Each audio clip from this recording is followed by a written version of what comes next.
3 տարի շարունակ իշխանությունը հնարավոր բոլոր ամբիոներից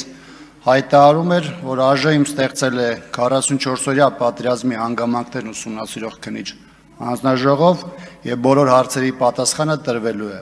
տարածքային ու մարդկային կորուստներից մինչեւ դիվանագիտական տապալումներ։ Բացի այն հանգամանքը, որ իշխանությունը միտումնավոր հետեւողականություն չդրսևորեց եւ զեկույցը սահմանված ժամկետներում չնախապատրաստվեց եւ ըստ այդմ ԱԺ լիագումար նիստ չմտավ, այդ փաստաթղթի ծանոթությունն էլ ցույց է տալիս, որ մեղադրանքների, վիրավորանքների, լուտանքների այն փայաբաժինը,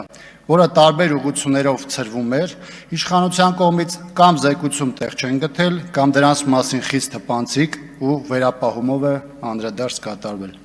Զեկույցում ներկայացված այն պատասխանատուները, որոնց տարբեր բնույթի ծանր մեղադրանքներ են վերագրվում, բոլորը նշանակվել են գործող իշխանության կողմից։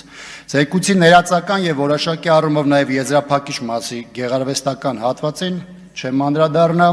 դա այն նույն մարդու բառապաշարը, որն արտահայտվում է տարբեր հարթակներում, նաեւ այս ամբիոնից եւ որի տակ որպես կանոն փաստեր չկան։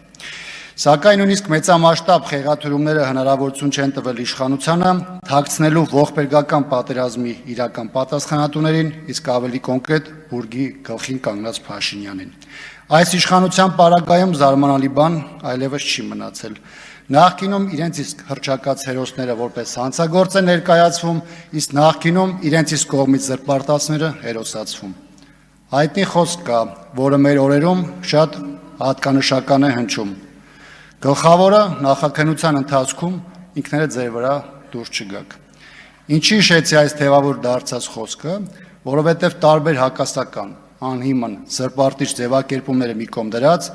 իշխանությունն իր իսկ զեկույցով իր հետքի վրա է դուրս եկել։ Դուք եք մեր երկրի համար վճռական օրերին իշխանություն ստանձնելու համար ձեզ կոտորում, հասարակության մեջ թշնամություն եւ ատելություն սերմանում, դուք եք անվտանգության եւ արտաքին քաղաքականության նավիրման տանող փոփոխություններ մտցնում, դուք եք նշանակում այն ռազմաքաղաքական պատասխանատուներին, որոնց ուսերին եք իդեպ թողել պատերազմի աղետալի հետևանքներն ու մեղավորությունը։ Հարգելի քաղաքացիներ, վաղ թե ուշ պատերազմի պատճառը հետևանքային կապերի ողջ ոդիսականը բարձվելու է, իսկ դրա բոլոր պատասխանատուները հայտնվելու են համապատասխան վայրում,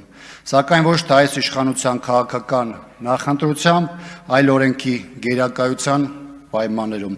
Փառք պատերազմում ընկած մեր բոլոր նվիրյալներին, հավերժ փառք հայրենիքի պաշտպանության եւ ազատագրման համար նահատակված մեր հերոսներին։